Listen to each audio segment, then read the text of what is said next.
Hi everyone! This is Carla from Shopping Apps Tips PH at welcome sa aking YouTube channel. Our topic for today is how to upload products on Shopee.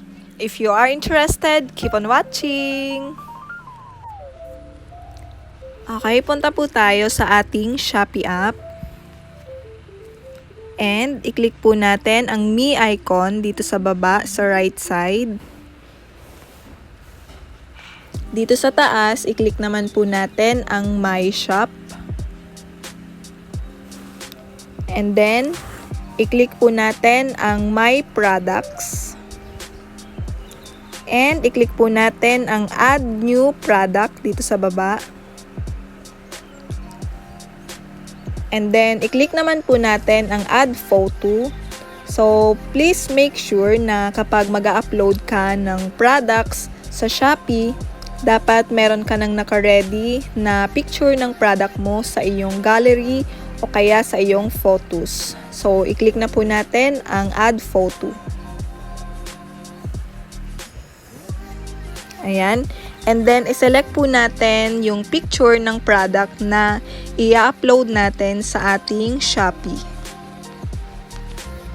And then, pag na-select mo na, i-click mo na po itong OK icon.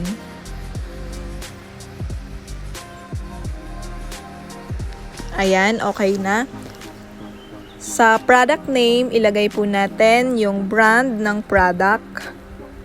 So, yung sa akin po ay Brilliant Skin Essentials. And then, lagyan po natin siya ng dash Facial Foam Cleanser. Ayan. Sa product description, if meron ka na sa iyong notes, pwede mong i-copy yon and then i-paste mo na lang dito sa product description. So, since meron na ako, ipipaste ko na lang siya. Sorry po na paos. Ayan. Sa category, automatic na siya. Facial cleanser po yung nakalagay. Sa brand, i-click po natin yan. And then, i-search na lang po natin ang brand ng product na i-upload natin.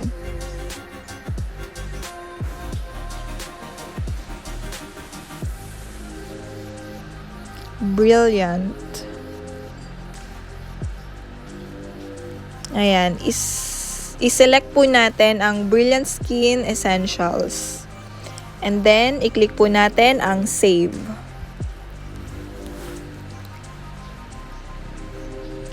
Expiry date, ilagay po natin kung i-check po natin yung product na yon kung kailan yung expiration date niya. So, ito, for example, ay 2027.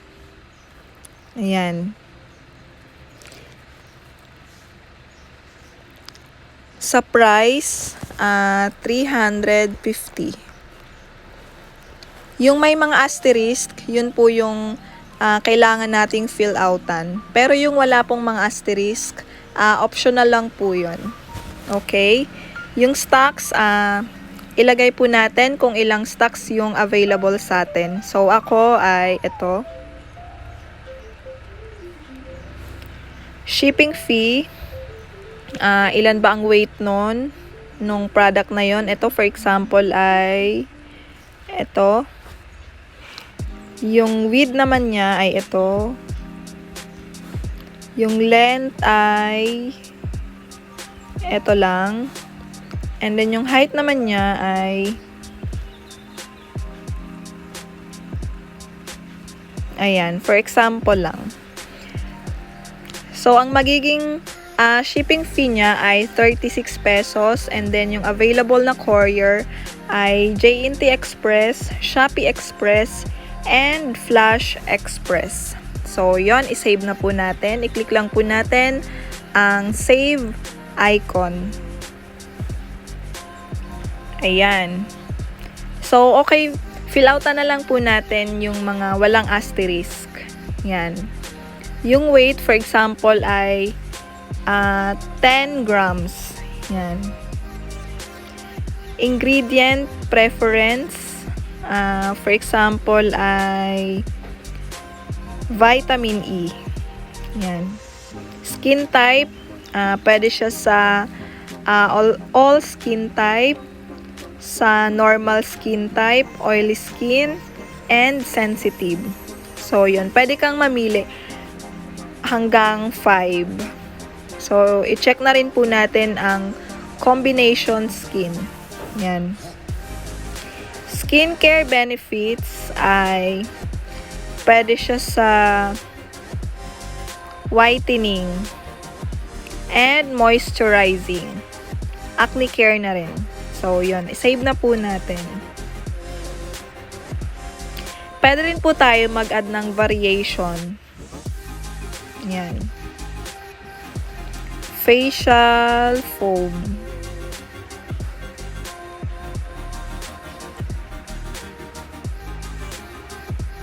For example, ay 50 grams. Ayan. And then, lagyan po natin ng price. Kunwari ay 350 pesos. And then, yung stocks naman ay 100 pieces.